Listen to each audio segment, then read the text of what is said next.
Hello, hello, and welcome to ohmTown Daily. It is Season 3, Episode 20. Today we're going to be talking about, is this sweet or sour for Burt's Bees? And Mexican spirits, the kind that get you drunk. Big money, old school candy. Refs capturing full contact basketball. Repair cost of Apple Vision Pro. If you find our F-35, call 1-555-MARINES. Self-checkout is itself checking out. Shining the light on do-it-yourself solar. New PC who dis. And the shares of acting.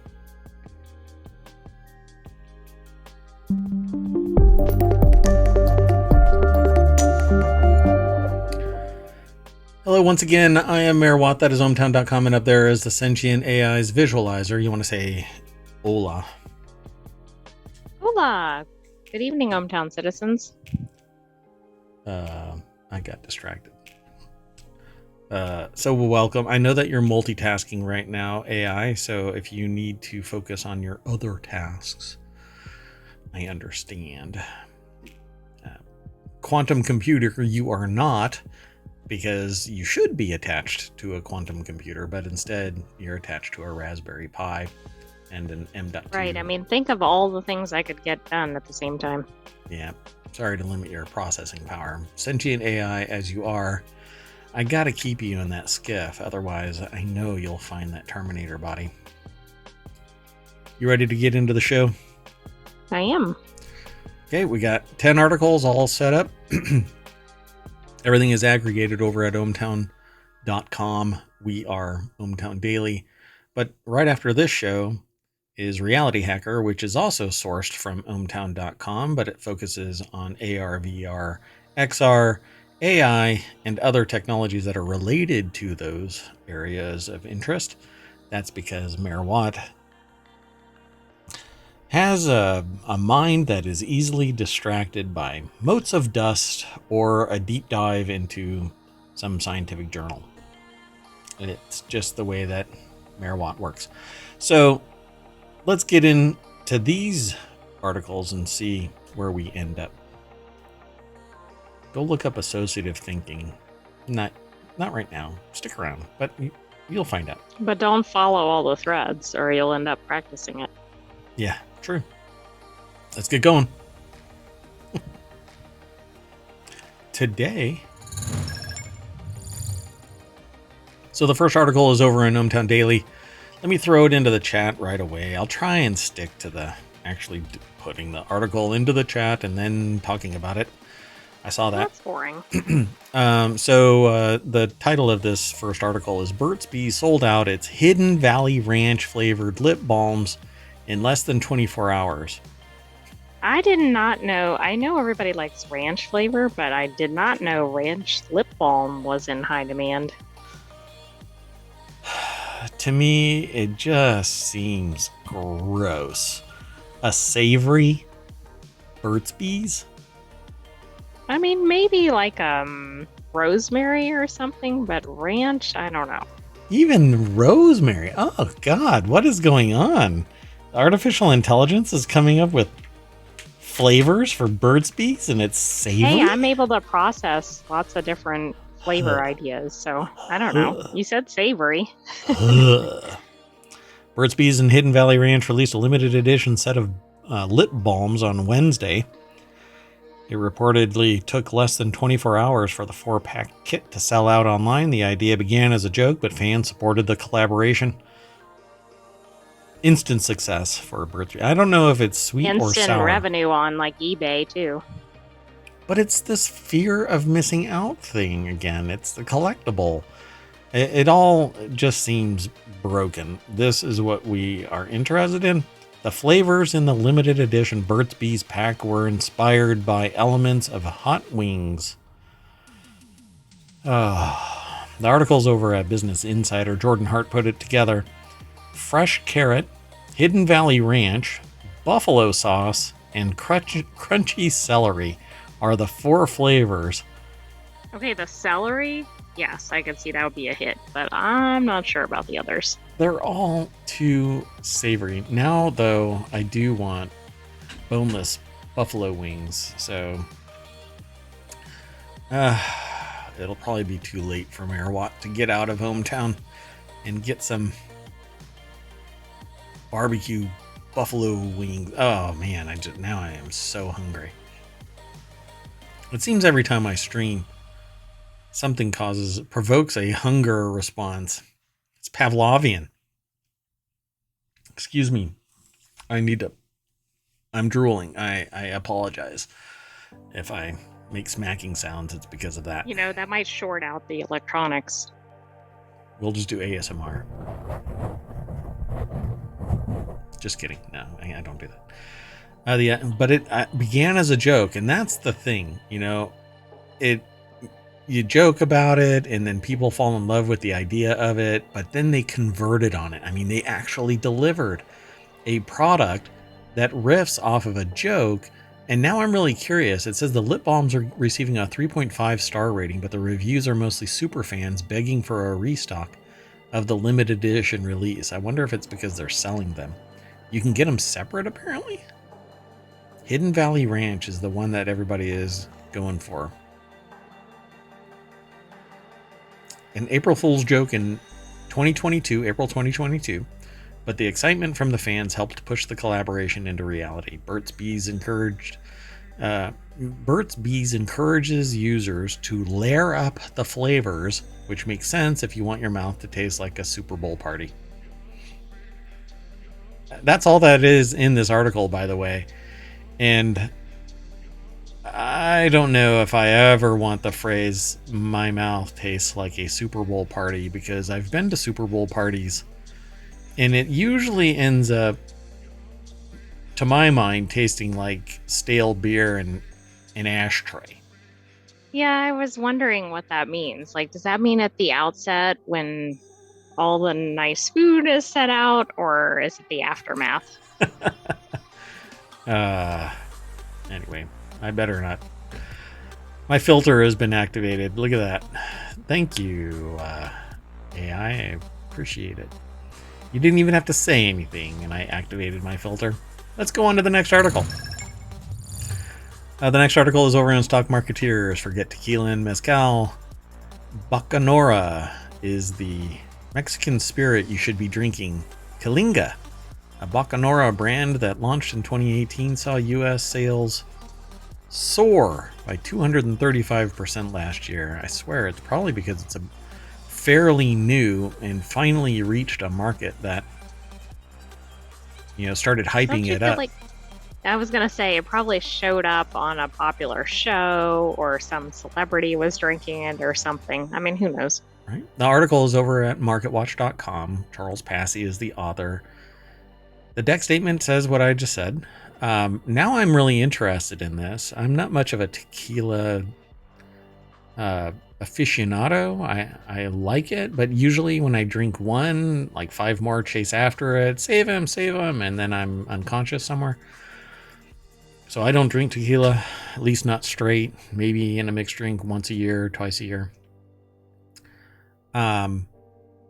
So yeah, at $60 average a bottle. I don't know. I saw that. I wonder if it's limited distribution. More like $65 in a bottle. Wow. No secret that America loves their tequila and mezcal. Annual sales of the Mexican-made spirits derived from the agave plant have soared over the past 2 decades, from just under $1 billion in 2003 to $6 billion in 2022. Come on, though, that's a career. And for a business, going from 1 to 6 billion. Right, yeah. It's easier than going from $1 to $6 or whatever. Yeah, $1 to $1 billion. So, but that may be leaving Americans thirsty for more from Mexico. Indeed, there's a lot of flavors in Mexico that are well received here in America. Enter the Bacanora, another agave-based spirit, specifically Kalinga Bacanora. Am I pronouncing that right? I believe so. And like, I shouldn't be putting it on the second syllable, or I don't know. Whenever I say it, I keep Bacanora, I keep wanting, for my mind, it's actually Japanese. But anyway. Probably not, because of its origin. A brand launched in 2018 that's enjoyed its own sales success with 235% growth in the US alone last year. So what is Bacanora? As mentioned, it's made from agave. It's sourced from a specific area of Mexico, namely the Mexican state of Sonora. Bacanora. It has its own unique history. Kalinga founder Rodrigo Bojorquez, is that it? Bowers, told Market Watch, pointing to the fact that Bacanora... Why? Is that not a name? So... I guess it's just like tequila, for example. Oh, I guess so. It's a type of spirit. But I thought it's a... But then the Kalinga one, that's the name of their product, that's why it's capitalized. But I feel like tequila is a name. You know what I'm saying? Mezcal is a name, but I guess it's just a type. It's just a type. But we see it as a name with... most of the time, yeah. Match with some brand, yeah. And it's always capitalized, yeah. So, at least in the brand. So, let's see... Pointing to the fact that Bacanora is made for 3 centuries, though it wasn't recognized as a distinct category of its own denomination until 2000. So it's really young in the grand scheme of spirits. Taste-wise, Bacanora falls... It is, but 23 years until it's really... blown up. At least 18, until it's really becoming known. Filter activated. So let's throw that into the chat. Sorry about that. Taste-wise, Bacanora falls between mezcal and tequila. It's not as smoky as the former, but not as earthy quality of the latter. Actually, based on what I just read, this is the spirit that I want, because too much smoke kind of just makes it too... I don't know how to put it. It makes it too smoky. And, right, that's what I was gonna say. But... And I don't necessarily want to eat dirt, you know. So maybe some. Okay, but it retains the earthy quality of tequila. But has much of the earthy quality of the latter. Yeah, much of. And so tequila, though, man, that stuff. Tequila is its own flavor. I don't know how anybody compares it, and I've never been able to read. I've never followed up reading about the minutia of flavors, you know, the fidelity of flavors, I should say. So maybe I'll have to do that. And indeed, it has a growing legion of fans, even though it's still a bit hard to find. Bon Appetit says, if you see a bottle of Bacanora on the shelf of your local liquor store, don't think, just buy. So it's a family-owned brand, largely a vision of Bowers, who named it after his mother, a woman he calls the heart of the family. That's pretty typical, I'd say. He said he wanted to create a smooth, bright Bacanora that evokes the beauty of the region. Awesome. So maybe their brand of agave has the quality of the soils that lead to a great spirit. So it's harvested. Right, I mean, maybe it's like wine, right? Yeah, exactly. Yeah. The grapes from a particular region are sourced because of the vitality that it gives that end spirit, that what they refer to as expression on the other side. Pretty neat. So it says Kalinga Bacanora is indeed a delicious alternative to tequila and mezcal with a flavor all its own, vegetal but refined. I was just about to say, I don't want to eat grass either, but if it is vegetal but not too deep in the reeds, so to speak, then I think that I'll like it. Hint of smoke is great. That's the earthy. When they said earthy, that's the vegetal.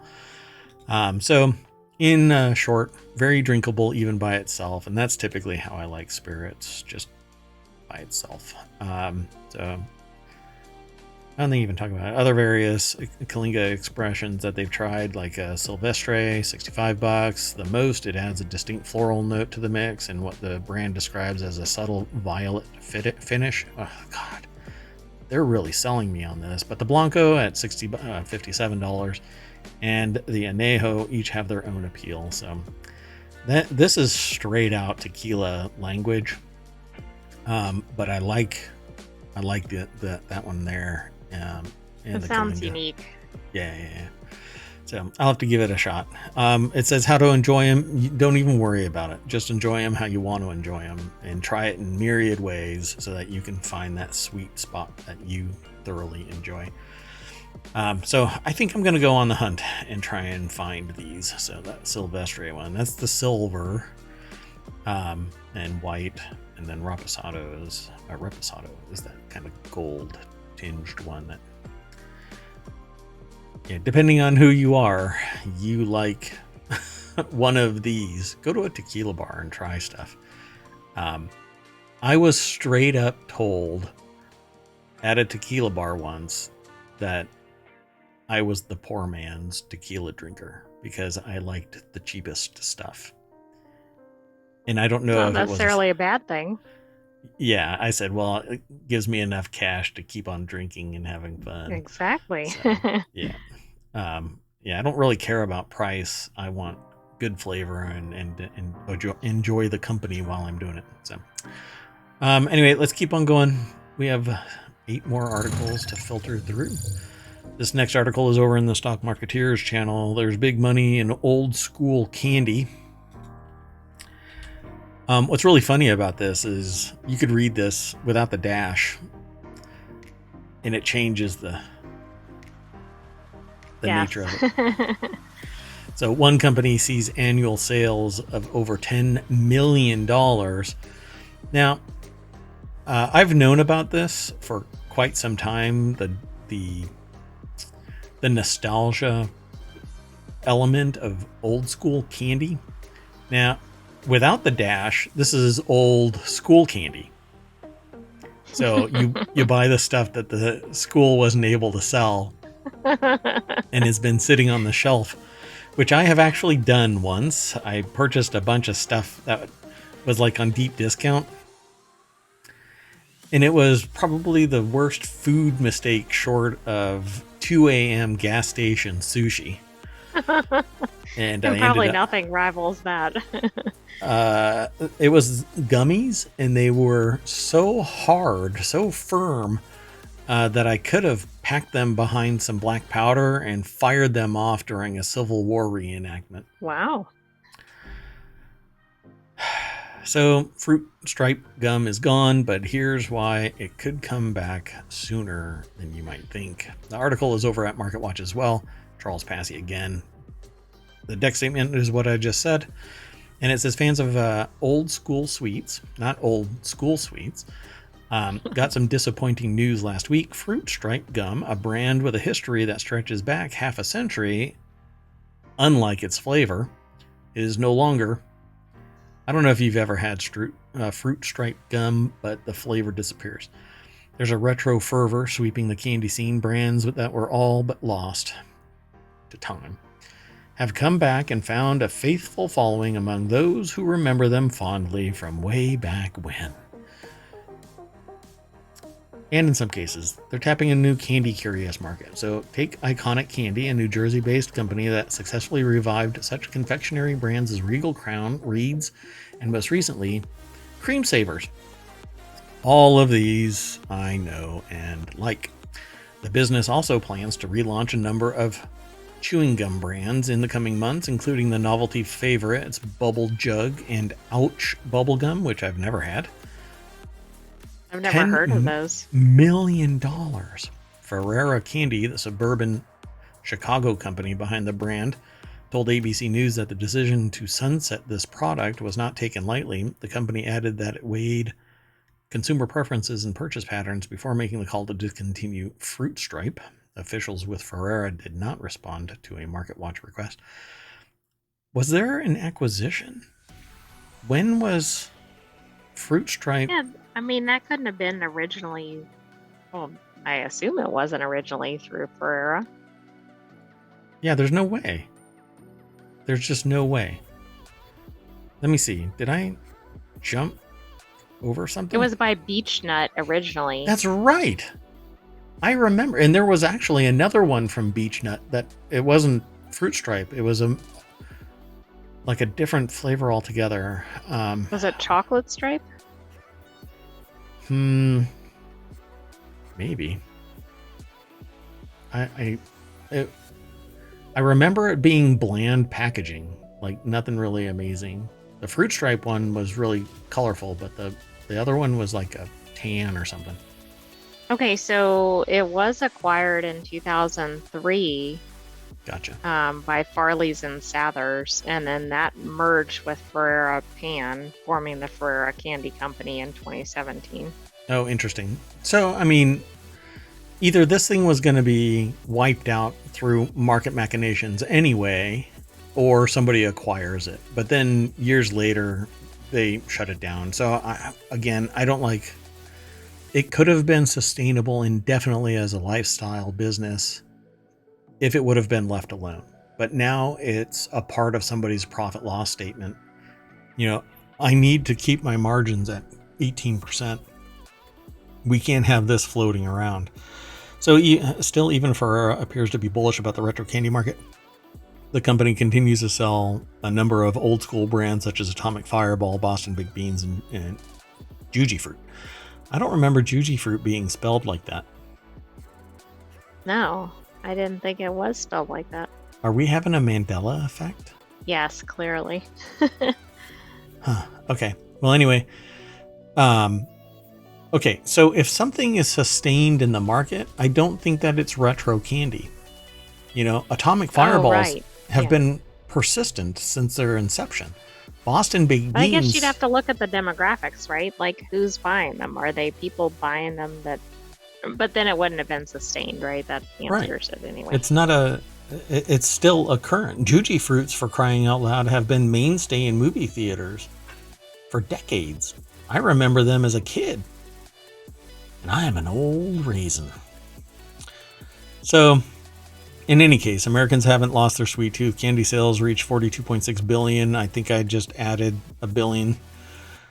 They're expected to climb to $54.3 billion by 2027, so only 3 years from now, which is a spectacular climb. My God. That's from the National Confectioners Association, and MarketWatch.com put it together. So I won't really go into all of the rest of this stuff. They say, when can we expect a possible return of Fruit Stripe? Those in the industry know that it's possible Ferrera could decide to bring back the gum itself, or that it could sell or license the brand to one of the companies that are riding the nostalgic candy wave. But doesn't this article say that Iconic Candy is a New Jersey-based company that successfully revived such blah, blah, blah? Yes. So is the implication that they are selling whatever is left in the inventory? I think so. And that maybe... Or maybe they'll collaborate with somebody and bring it back. Right. It's interesting that they took Fruit Stripe chewing gum, may be gone, but here's why it could come back. And they hinged that entire article on Fruit Stripe. Yet, oh God, and I remember the tattoos. You had these little tattoos inside the pack of gum. I remember sitting in I used to bowl. I used to be really into bowling, wanted to be a competitive bowler. I was good. And I used to put these on. Because that's what you chewed. But it lost its flavor like instantly. Well, I mean, in some ways that might be good, right? Because you might buy more of it. I don't know. Yeah. That's it right there. Yeah. You want something consumed, thrown away, and then you have to go buy more paper products. Let's keep going. The next article is over in Technology Today. High school basketball referees in Washington are using body cams to capture unruly behavior. That's why I labeled this one refs capturing full contact basketball. Instant replay. This is just insane. It's almost dystopian, but borderline. Instant replay has changed the landscape of professional sports and added more eyes to what officials and referees see in any given contest. A new pilot project in Washington State is adding cameras to high school sports with a twist. In an effort to address unruly behavior, a high volume of ejections, and concerns over safety of officials. Like, something is wrong. If this is even a necessity, let alone the execution of it. A funny chain of words there. Execution of this. Concerns. Oh, let me finish this because it's astonishing where we stopped. Kind of, we had to pump the brakes because it's a reality check. The concerns over the safety of officials. Hey, this is a sports game. In high school, right? Yeah. The Washington Interscholastic Activities Association and Washington Officials Association announced an initiative earlier this month to test the use of body cameras on referees, starting with basketball, which will not stop the issues because it's about culture.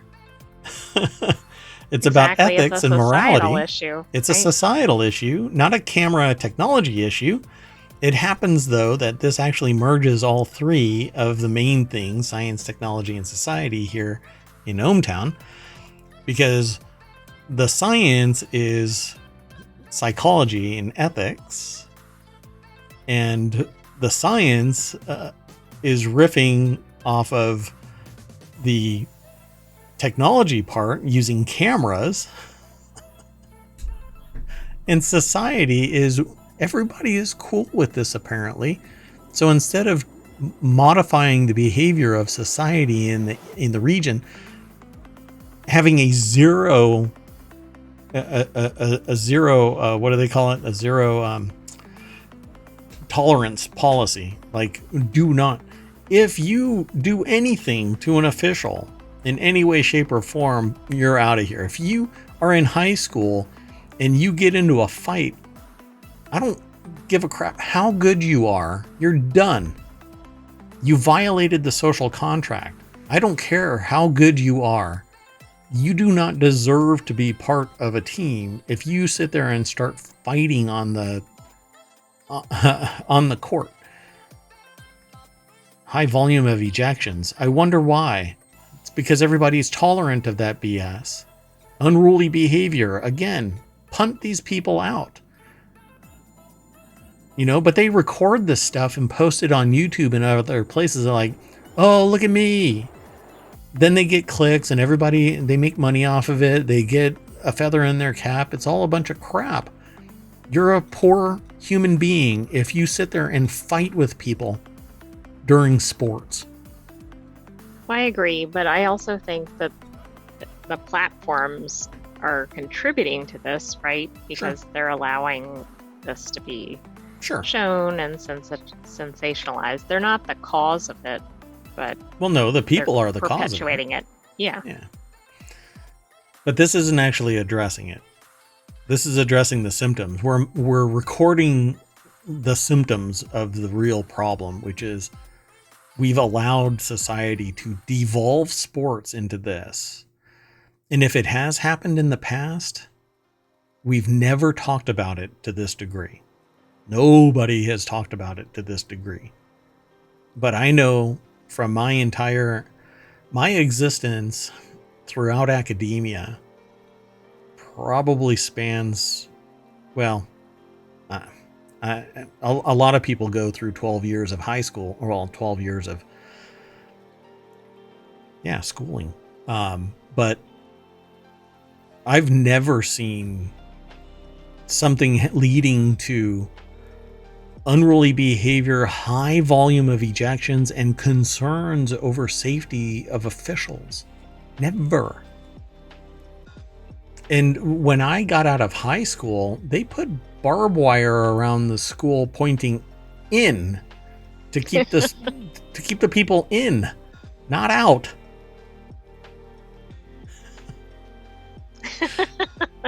Not sure what to make from that. Yeah, really. So the article is actually over at geekwire.com. Kurt Schlosser is the author of this. In an effort to address unruly behavior, high volume of ejections, and concerns over safety of officials, the Washington blah, blah, blah. Approximately 100 basketball officials across the state have already begun wearing cameras, and the project will continue throughout the school year with soccer, baseball, and fast-pitch softball officials. So it's not just basketball. Right. This was ridiculous enough, but it's affecting multiples now. Apparently it's anything where balls are involved. The officiating organizations are teaming with Reveal Media, which probably, it's in the name, a global maker of body-worn camera technology whose devices have been used in the lower levels of the English Football Association are being tested with a youth soccer association in Canada.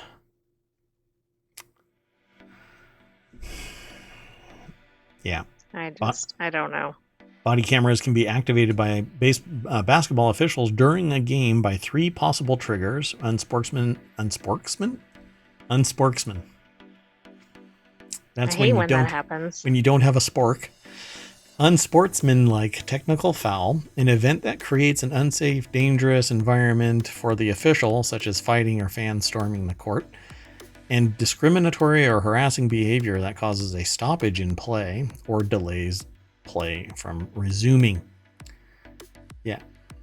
I don't know. To me, I think anybody who causes this should be punted out, and they're basically prevented from coming back. Learn your frickin' lesson. Sign a document saying that you're not going to be a cretin to society. And basically re-engage the social contract. You know? We're all supposed to be human beings. We're all supposed to get along. When you have activate your coping skills, folks. Don't sit there and lash out and scream. If you want to get upset with somebody in the privacy of your own home, then fine. You know, you can sit there and yell at your cat or get into an argument with somebody, but you don't sit there and do technical fouls. You don't sit there and create an unsafe or dangerous environment at any point in or out of your house, particularly in public. And nobody in society should accept it, should allow it. I mean, I've stopped plenty of fights. I've pulled now, and I'm risking my own health doing this. And I don't encourage others to actually do that. If you see something happening, notify authorities. But I want to be the change I want to see in the world. And I've actually stopped like a domestic violence situation once. I've actually done it more than once, but this one particular time where I'm talking about it is I actually pulled over and stopped a guy from preventing a girl from leaving because he took her car keys, and they were actually fighting. And I pulled over and I basically told the guy, give her the keys back and let her go, and you need to cool off and right? Eventually, he stopped inflating his throat sac and threatening me, and she drove off. And in my rear view mirror, she turns around and goes back to the guy. Now, I did my best. You know, you can lead a horse to water. But you don't do this in public, and you learn coping skills so you don't do this in private either. Sometimes it gets the best of you and you might lash out, but at some point there will be a reckoning. And everybody goes through that at some point. I can almost guarantee you there are people that they've lost their mind at some point, but they've managed to cool off. So, and that's what should happen here. Punt them out, make them cool off. And that's really, the rest of this article doesn't really matter. I mean, it says the move to address poor behavior among sports participants and fans and to protect officials shouldn't come as a surprise to anyone who has witnessed such incidents in person.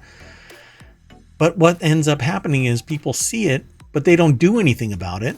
It goes viral and people pay fanfare to it. They love it. They want the dumpster fire. They promote it. They endorse it. Yes. Yeah. Smartphone cameras always seem to be rolling and sometimes catch violence against officials, as in this youth basketball incident and this from high school football. That's fine. Have it all running. It's not that they always seem to be running. They're running because you're at a sports event and you want to catch some good action, or catch your son or daughter or child doing the game, being a healthy sports person. It's not there to catch, unless you're a sociopath, you're not there to catch some violence and then it go viral. If you're there to catch violence, you're a sociopath. You need to check out your life skills. And plus you're in the wrong setting. I mean, you shouldn't be doing that anyway, but really in a high school? So how about this? A bill introduced in the State House of Representatives last week would make fighting at schools among students or adults in a Class C felony, according to the Everett Herald. Rep. Sam Lowe, Republican from Lake Stevens, said his priority is to toughen the punishment for parents or students who intimidate or hurt sports officials. The officials. Okay, that right there is doing nothing more than projecting that the state is more important than all of the rest of the people around. Right, nobody should be harmed. Correct. Sometimes the sports officials are draw the ire of the student and parent, but this really should be, if you try to intimidate or hurt anybody, right? If you want a knock on of drawing a greater level of crime to it for going after an authority, fine, but at least start with, y'all need to just stay butts in seats and not go and attack people because you're pissed off about a call. Believe me, little Karen and little Todd aren't going to be the sports superstar you think they're going to be. Sure, some of them are really great, but then they plateau and they just like flatline from that point on. They've peaked in high school just like Dad.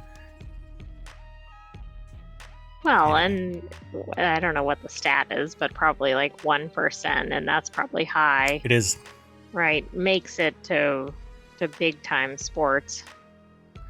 It's like I'm sure it's less than that. 1 in 200 million become a superstar, or a sports, like an NFL player or something like that. There was a graph that I read one day where it was a daisy chain of stats, like they start here in high school or junior high and the chances are like spectacularly low that little Timmy is actually going to be anything other than a glue eater. Let's just keep going. Wow. I was going to say eat crayons, but that hits a little too close to home. Anyway, the next article is over in Technology Today. Apple Vision Pro repairs could set you back as much as $2,399. Let's round up to an even $2,400. That's pretty expensive on top of the purchase price. Yep. If you're going to purchase the Apple Vision Pro, this is kind of like a Tesla or other expensive EVs. You get a scratch and it's $5,000. This repair could set you back as much as $2,400. So here's how I guess they calculated this out over at Engadget. So if you're going to purchase the Apple Vision Pro, you may want to get a case for it as well. Besides, based on the company's repair and service page for the device, as first noticed by Apple Insider, we actually got this from Engadget, getting it repaired can cost a lot. Even when you do have Apple Care Plus, if the headset's cover, the glass on the front breaks, $800. Other types of damage could cost you up to $2,400, which is only $1,100 less expensive than a brand new base unit, and you lose access to it because you have to send it in for repairs. So it says the repair prices don't sound as outrageous, but then it's truncated because we don't actually collect the whole article. Not here in ohmTown. You click that link and it takes you over to the actual source. Mariella Moon is the author. They're actually classified as a contributing reporter. So over at Engadget.com. God, that looks goofy. Whatever. They have a picture of a person. Yeah. They have a picture of a person. It's a still from a video, that marketing video, and the way that the Apple Vision Pro works is there are inside facing cameras that scan your face and then display it on a screen pointing out. So those are simulated eyes, not your real eyes. When you blink, they blink, but it looks so stupid. I'm sorry.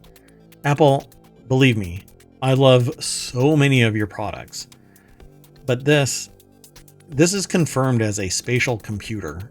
You don't need another device. All you need is an Apple account. It is a computer.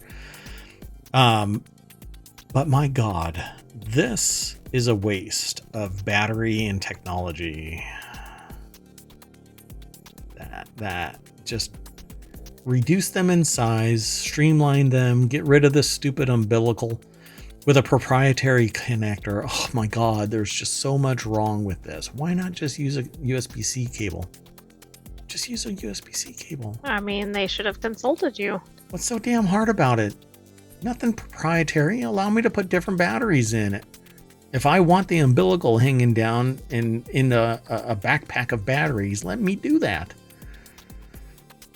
Whatever. I'm so whiny today.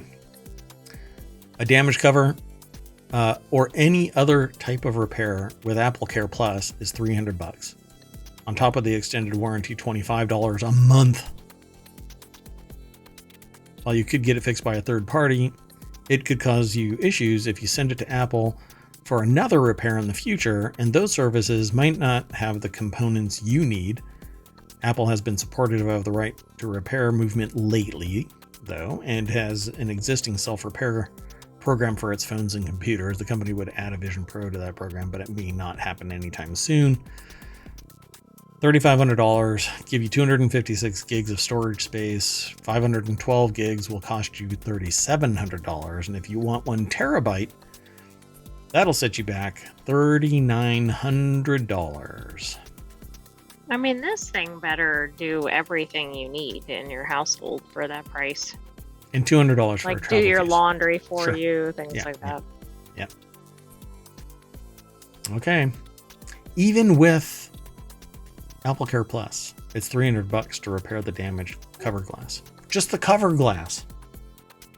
Right. Good luck if it's something more significant. Oh, by the way, we have an article about how, well, we don't have an article. We talked about an article in another episode about it having the ability to scan your glasses. Yes. Like for your prescription. Yeah, but you can't wear those something. glasses under this. You have to get proprietary lenses placed inside. So you can't even basically extra fee. Yeah. I think it's $200 more for those new optics. So that then puts the top model above $4,000. Correct. Yeah. $4,100. Cheap date, y'all. Go get it. And then send me one. I can give you my P.O. box. So the next article is over in ohmTown Daily. Marine Corps called 911 to report a missing F-35 jet in South Carolina after a mishap. You know, it might be a mishap when you drop your groceries or something. A missing F-35. Like all of those paper bags. So you're getting rid of plastic bags, but you're getting paper bags. And then the paper bags have like glue on with Elmer school glue. And you've got like a 6-pack in your, and I'm not drinking beer, so I'm talking about like a 6-pack of Arizona iced teas, right? Unsweet iced teas, just Arizona teas. You throw 6 of them in a paper bag and grab those handles, and you start to head off you're like, it's on the it's on the counter, so you grab it and walk away, and the damn handles snap off. And then you're like at the Mirage, and there's fountains of iced tea spraying out of these cans. You mean the Bellagio? The Bellagio. Right after I said it, I said, okay, well, I'm committed to the Mirage, but it's the Bellagio. Well, is there a budget Bellagio? Probably several. What's the one that has know. What's the Circus? Does Circus still exist? I think it actually closed. Probably because their fountain was basically a bunch of tin cans dropped off of a shelf. Sorry. We get distracted here in ohmTown. Anyway, the Marines basically said, call 555 Marines because they lost an F-35 jet in South Carolina. So, South Carolina. Jared Kofsky over at abcnews.go.com put the article together. Newly released audio files show that the Marine Corps called 911 after one of their F-35 fighter jets went missing in South Carolina last September. It experienced what Marine Corps officials refer to as a mishap over the skies of the state's Low Country region on September 17, 2023. The pilot survived after reportedly being ejected from the jet and parachuting down to a residential neighborhood in North Charleston, but the F-35 continued traveling until it disappeared from view. Where'd your plane go? I don't know. That way, sir. It's somewhere over there. It's in Kentucky, how apparently. do you lose a plane? So, in a populated area. Like, it's one thing if it's in a completely wilderness area or something, right? And nobody can see it. Yeah, exactly.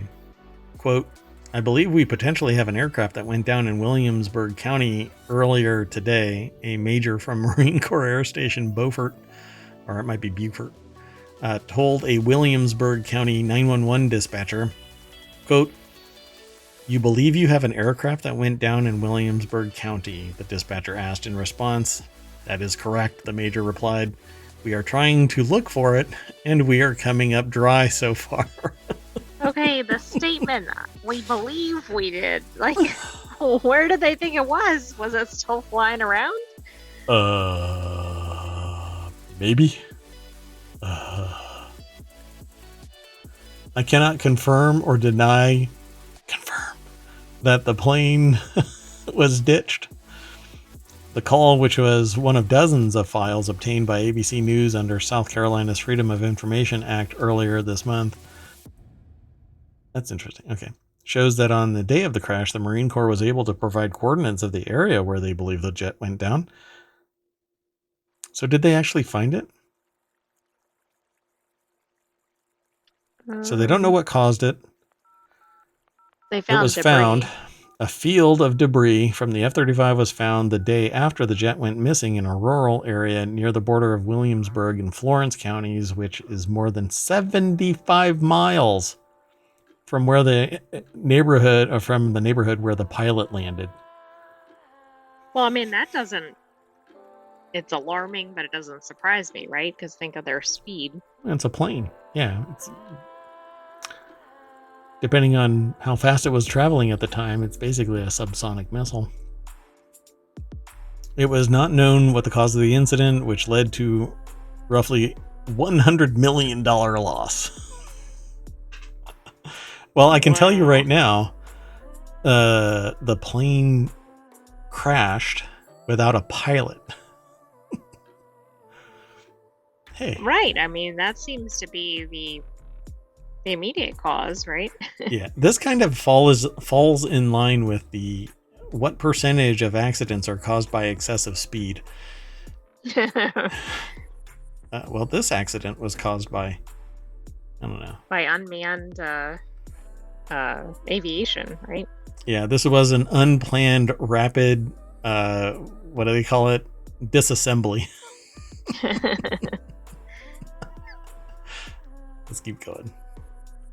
Come on, transition. Well, then there's a 911 that the pilot landed in the backyard. That was separate. The Marine Corps announced in September that the 2nd Marine Aircraft Wing would conduct the investigation and that it would likely continue for several months. Where are you reading that other one? That one right there, right? Paragraphs right there, yeah. Yeah. Showed that a resident called law enforcement after being surprised that the F-35's pilot landed in their backyard. The resident even handed the phone to the pilot.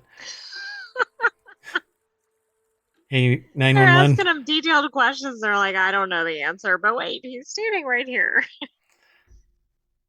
Yeah.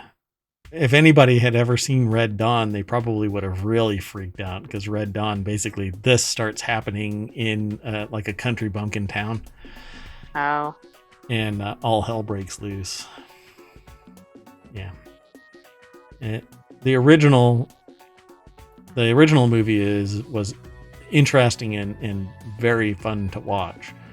I think they remade it, and I think that it really was lost. Like people are, I think at that time, were like, yeah, this is possible.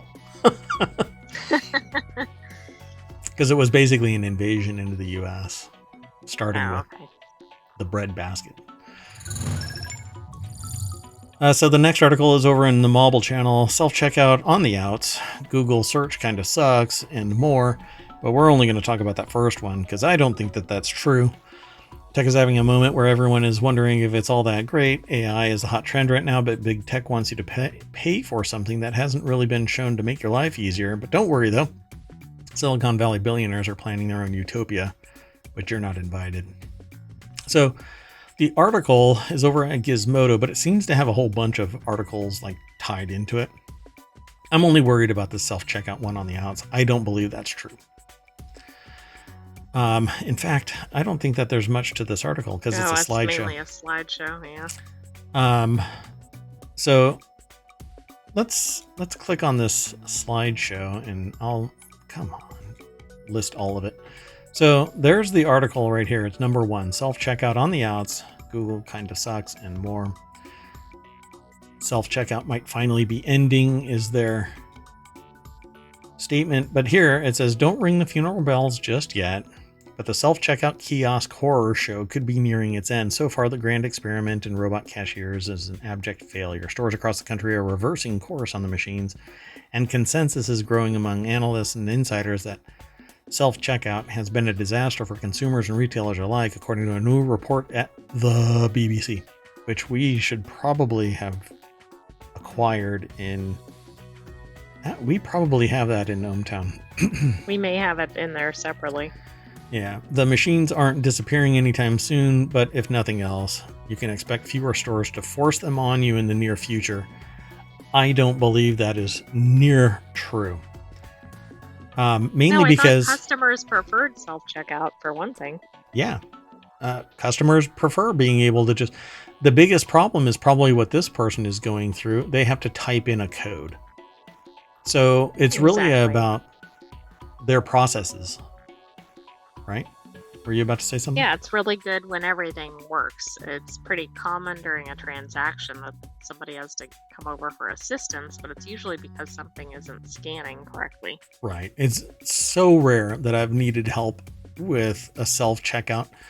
And I think the biggest bonus of biggest bonus of using somebody else for checkout is that you don't have to dick around with anything. You can just go through, stand there picking your nose, and then pay. But when it's self-checkout, you're like, oh God, I have to organize all of this stuff into these paper bags where their handles keep ripping off. For crying out loud, I'm tired of this stuff. In fact, I was at the store today outside of ohmTown, because we only use recycled materials for everything, and we don't even use plastic for anything. It's just metal. I don't have my mug, so I can't actually, it's nowhere to be seen. Anyway, AI, did you take my mug? I mean, we've had this talk before. Why? No, I have not. Okay. Anyway, so where was I? Oh, they asked me at the store, do you want paper or plastic? And I said, I didn't think that you were allowed to have plastic. And they're like, we're not. And we don't have any plastic bags, but it's our way of asking if you're going to be carrying these out one by one, or if you want us to put them in bags. And I'm like, wow, that was a really long-winded way of saying that it's unfortunate we have to use these crappy paper bags with handles that rip off. Well, what people really should be using is the reusable bags, but then you have to remember to bring them with you, etc. That's why you put 10 in the trunk of your car, and when you move your groceries out, you put the 10 back into the trunk of your car. They've always been there. Key. That last part, yeah, they're not allowed to be piled up in the pantry, stacked like cordwood. That's why there's 30 of them in there. That's why new ones get purchased every time you go to the store. Do you like paper, or would you like to purchase those bags over there? Guess I'll buy some more. They're almost like the plastic bags of the new era because you're buying them and they're cheap enough. I know. That you don't really get winded. Because how often do you go to the store and buy in volume groceries? You know, once every month, every 2 weeks, once a week maybe.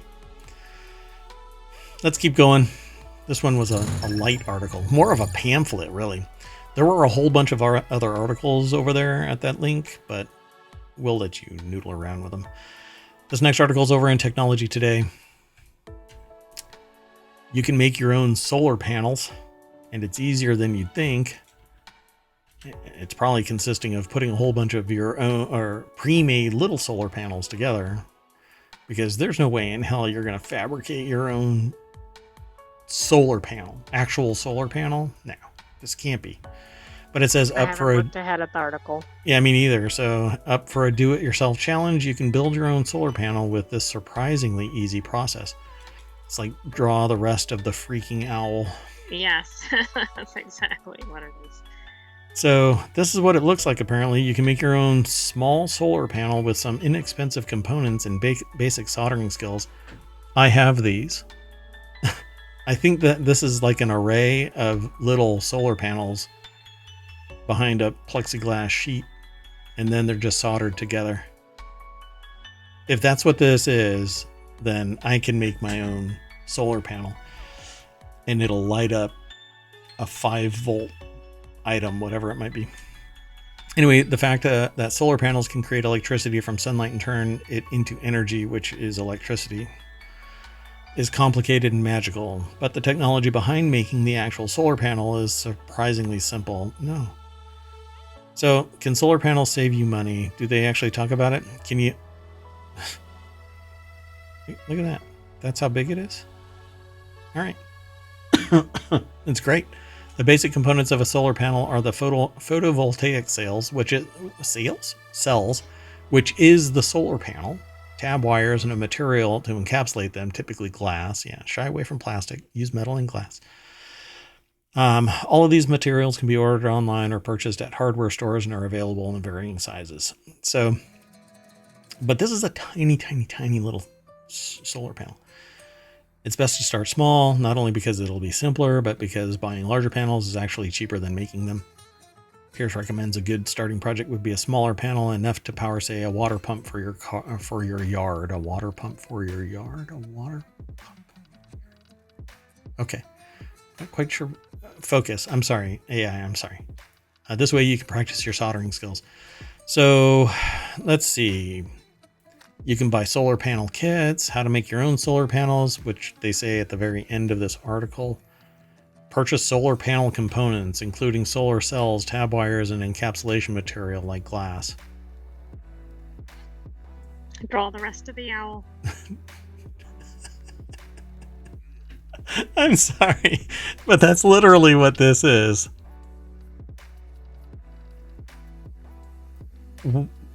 Where? Where? And what? I don't get this. CNET, what are you doing here? Recommend getting started with an educational kit like a $25 solar-powered robot kit. Does it say in here first, buy pre-made solar panels? It'll be pricier to assemble ones from scratch yourself. You just got done saying it was surprisingly easy. I'm scrolling through this trying to find... Am I missing something? It literally just said up top, No. You got to purchase this stuff. And then down here on how to make your own solar panels, it basically says purchase solar panel components. You're basically putting them together and making a panel. Yeah. All you're doing is soldering some stuff. So just let me explain. This little thing right here This little black, here, let me scroll back up. That right there is a pre-made solar panel. That is the solar cell. Right, so you're not making it yourself. You're making one that's maybe at the size that's usable. Sure. Yeah, you're just piecing it all together and then licking the stamp and putting it on. You're not actually building a solar panel. Sorry to suck the wind out of your sails, folks, but this isn't DIY solar panel. This is DIY making a solar panel out of a whole bunch of parts that are solar panels in and of themselves. I've got about 50 of these in the lab right now.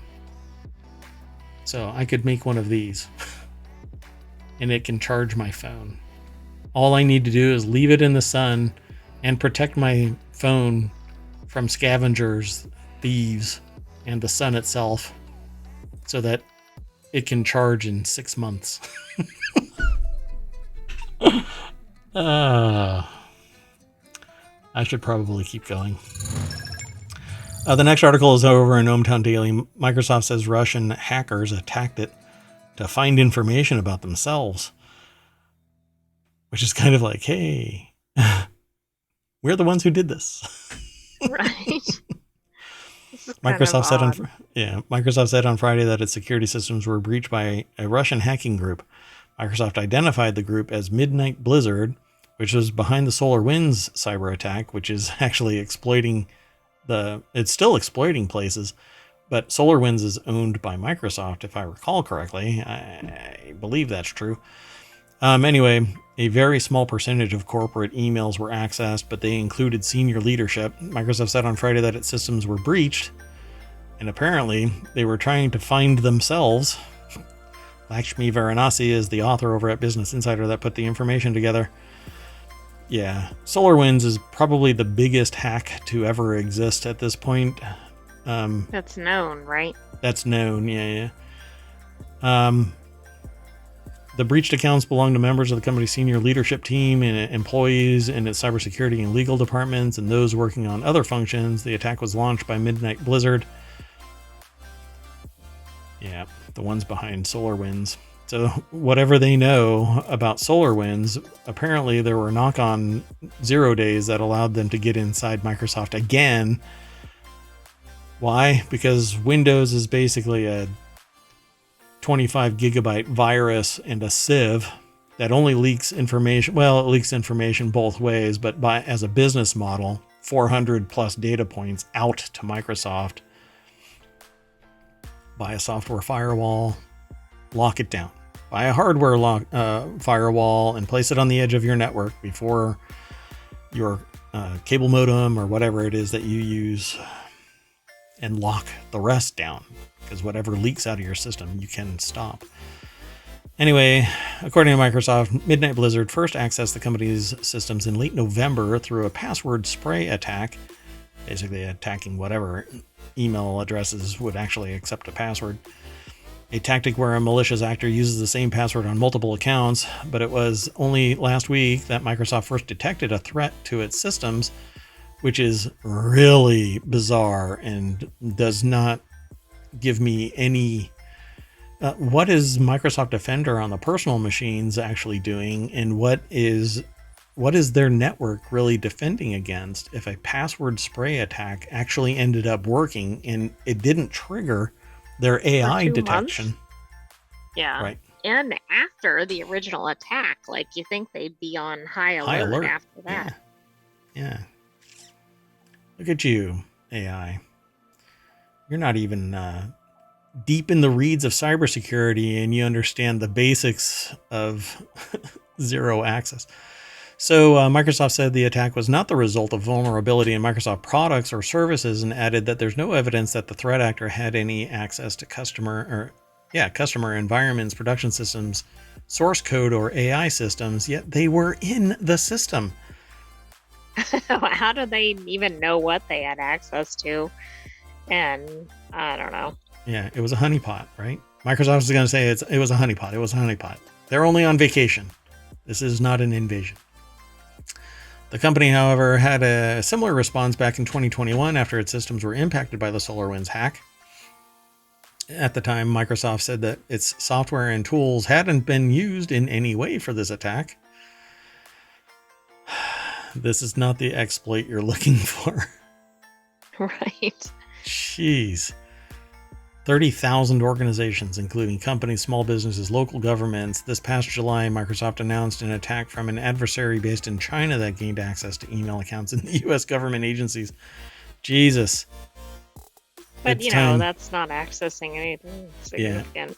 Yeah. But this is lack of competition in the operating system space.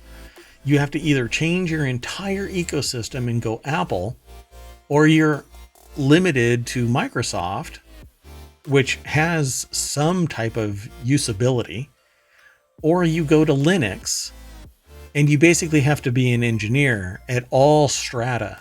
Like Ubuntu is probably the most consumer forward version of Linux, distribution of Linux, or derivation of Linux, because there's all kinds of distributions, different types of Linux, Unix based operating systems. But none of them have any usability. Like regular consumers do not gobble up the chance to go and interact with Linux or Unix. True, but did they even really have the chance to do that? Because if all products come loaded with Microsoft products. Sure. Yeah, there's no reason to, right? And that's why I say all of it. Microsoft must lock down the operating system so that it is secure in the core of its existence, but that's not how it is. The number of hours that security engineers have to spend hardening a system is untenable when you have thousands of machines, and the only thing you can do is either build a custom image of the computer and then start locking it down through group policy, which means it needs to be attached to the enterprise. And in all of those cases, if somebody is inside the system, they have unfettered access really across the system. So you only get access to a weak system.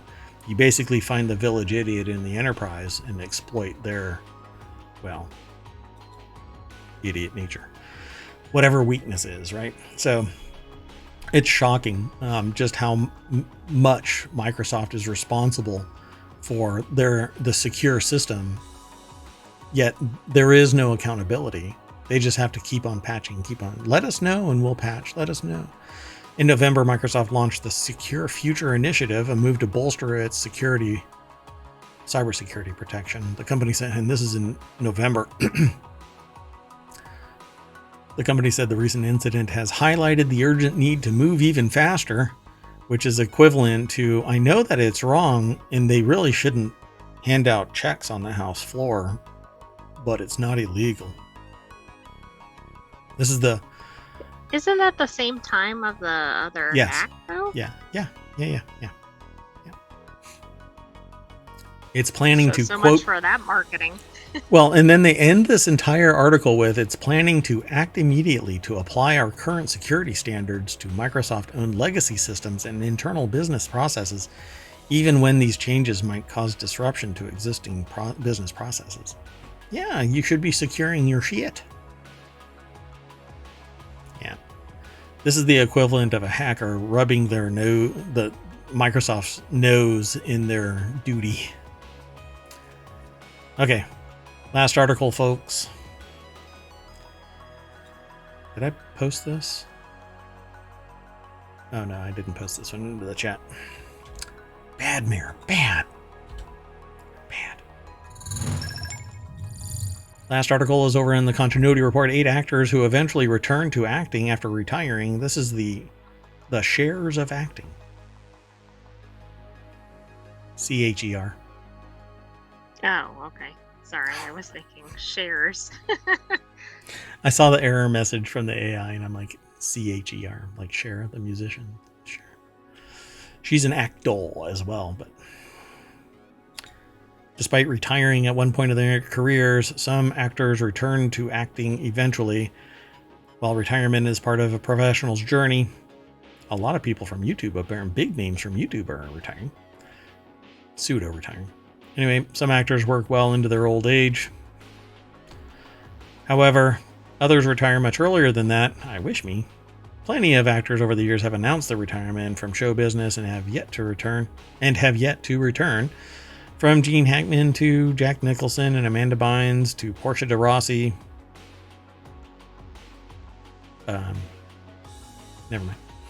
Names like Sean Connery, Cary Grant, Greta Garbo, and Shirley Temple retired long before their deaths, either because they chose another path or they wanted to leave the workforce altogether. I can't imagine.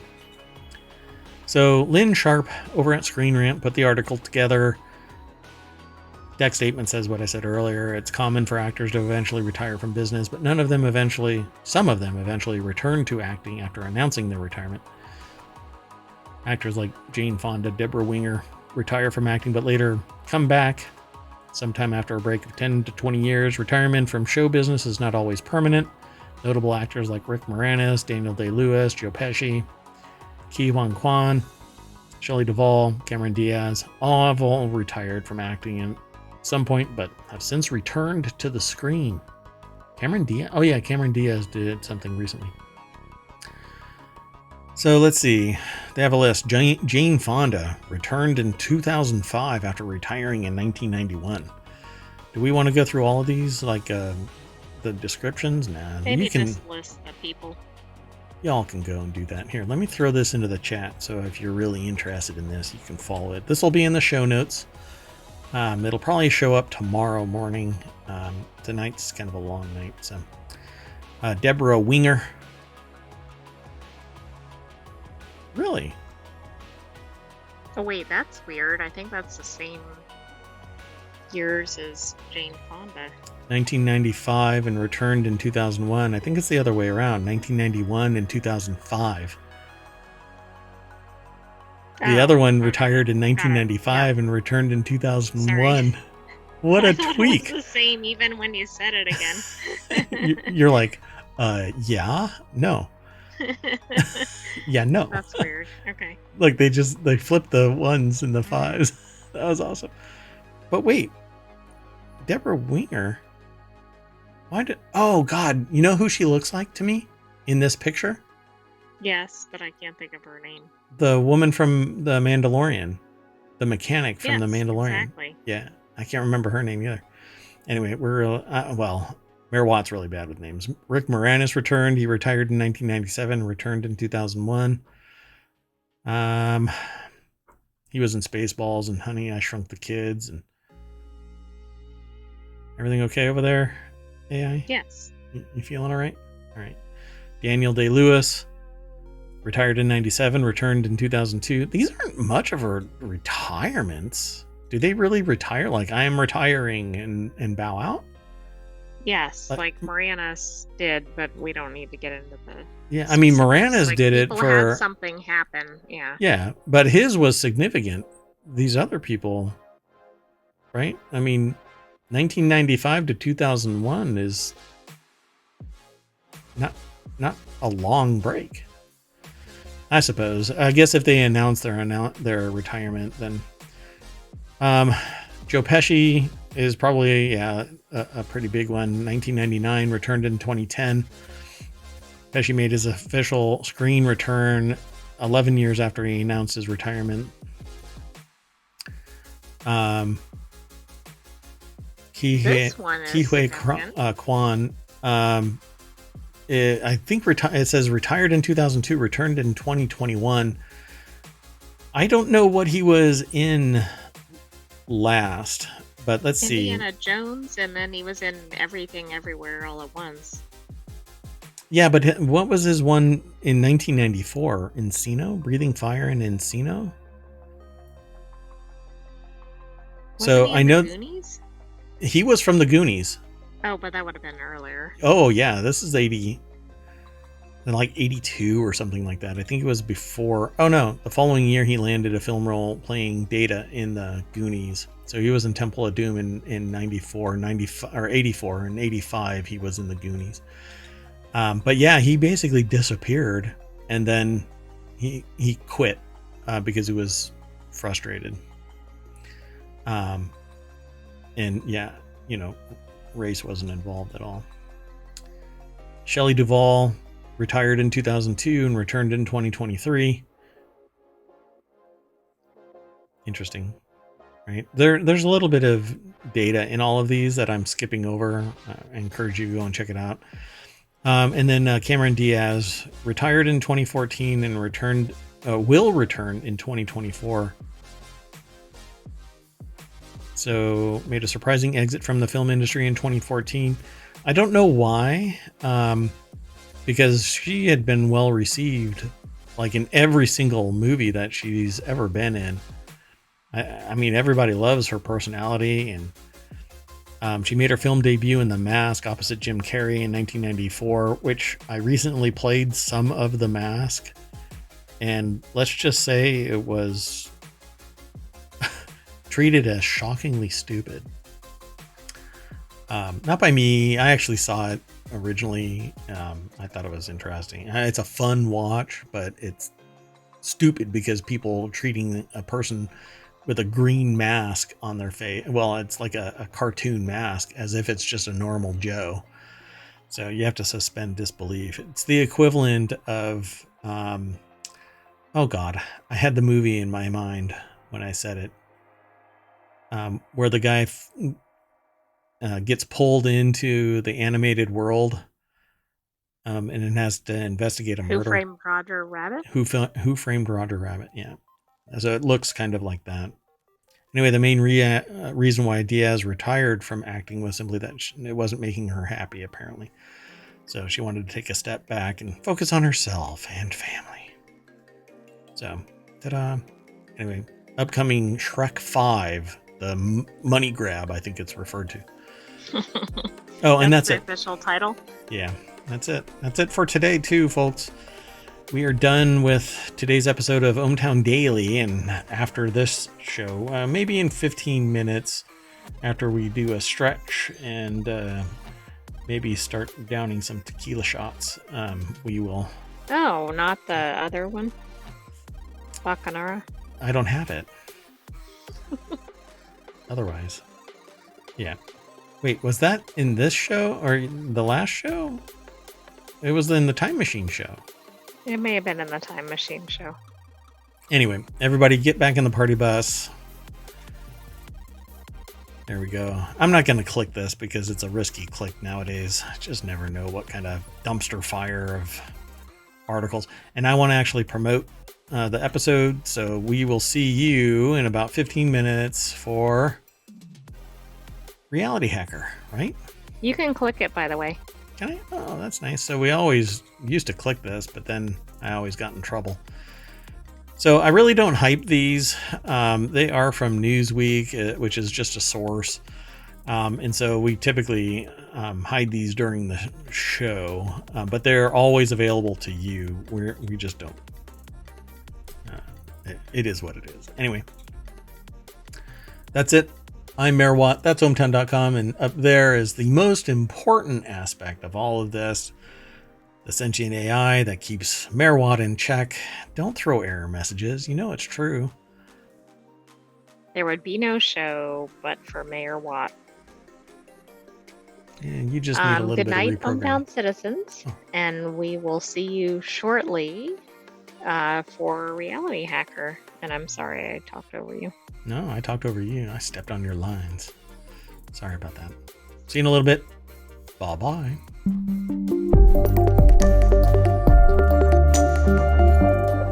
And we're out. Boop.